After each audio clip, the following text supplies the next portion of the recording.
ہر عمل کا ایک لطف ہے، ہر عمل کی ایک حلاوت ہے، اور وہ حلاوت بندہ اتنی دیر تک اس سے متمتع نہیں ہو سکتا، اس سے فائدہ نہیں حاصل کر سکتا، اور وہ ایمان کی حلاوت اور لذت پا نہیں سکتا جب تک اس کی نظر پاک نہیں ہوتی۔ اگر کوئی بندہ چاہتا ہے کہ میرے باطن میں انوار چمکے تو رزق حلال کا اہتمام کرے، ورنہ سینہ روشن نہیں ہو سکتا، جو مرضی کر لے۔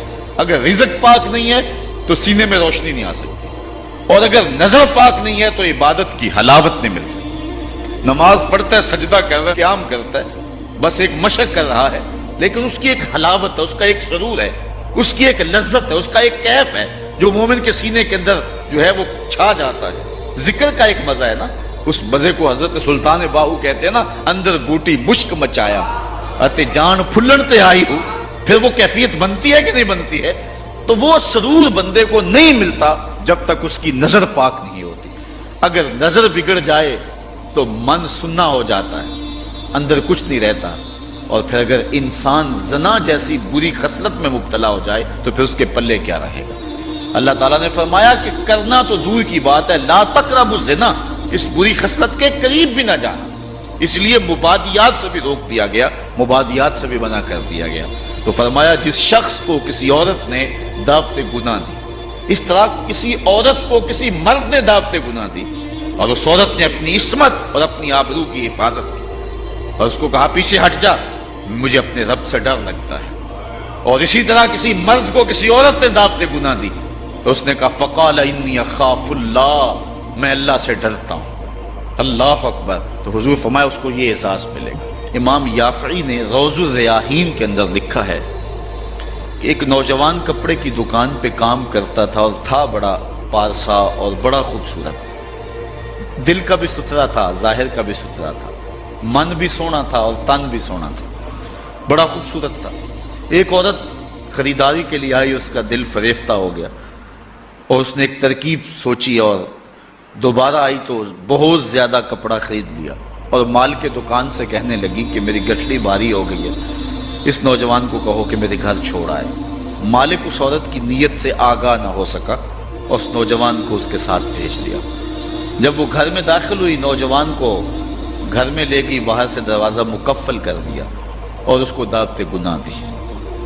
اس نے کہا انی اخاف اللہ، میں تیری بات نہیں مان سکتا۔ اس نے کہا کہ آج تجھے میری بات ماننا ہی پڑے گی۔ حیا سوز لباس بھی اتار پھینکا اور اس کو دعوت گناہ دینے لگے۔ یہ شیطان کا انتہائی سخت جال ہے، اس جال میں اس نے بڑے بڑے لوگوں کو پھانس لیا۔ اب اس نوجوان کو وہ ورغلاتی ہے، کوشش کرتی ہے، لیکن نوجوان ہے کہ اپنی نظروں پر پہرے بٹھائے، آنکھیں بند کر لیتا۔ اس نے بڑے ہیلے کیے، بڑے جتن کیے، لیکن وہ نوجوان صرف سونا ہی نہیں تھا، اللہ کا ولی بھی تھا۔ اس نے بہت جال پھینکے، لیکن نور کو رسیوں میں جکڑا نہیں جا سکتا۔ خیر، وہ نوجوان کے دل میں بات آئی کہ شیطان کا یہ جال انتہائی خطرناک جال ہے، ابھی تک تو بچتا آ رہا ہوں، ہو سکتا ہوں کہ ابھی اس کے جال میں پھنس جاؤں۔ اس نے کہا کہ مجھے باتھ روم میں جانے دو، پھر میں آ کے تمہیں بتاتا ہوں۔ وہ اندر چلا گیا، پاخانہ کیا، اپنے ہاتھوں پہ کر کے پورے بدن پہ مل لیا، اور اسی حالت میں جب باہر آیا تو بدن سے بدبو اٹھ رہی تھی۔ عورت کا سارا نشہ اتر گیا، دروازہ کھول دیا، اس نے کہا چلا جا، تو کوئی دیوانہ اور مجنون شخص ہے۔ جب وہ دروازے سے باہر نکل رہا تھا، دل ہی دل میں اللہ کا شکر ادا کر رہا تھا، مالک میرا تن گندا ہو گیا، من تو ستھرا رہا۔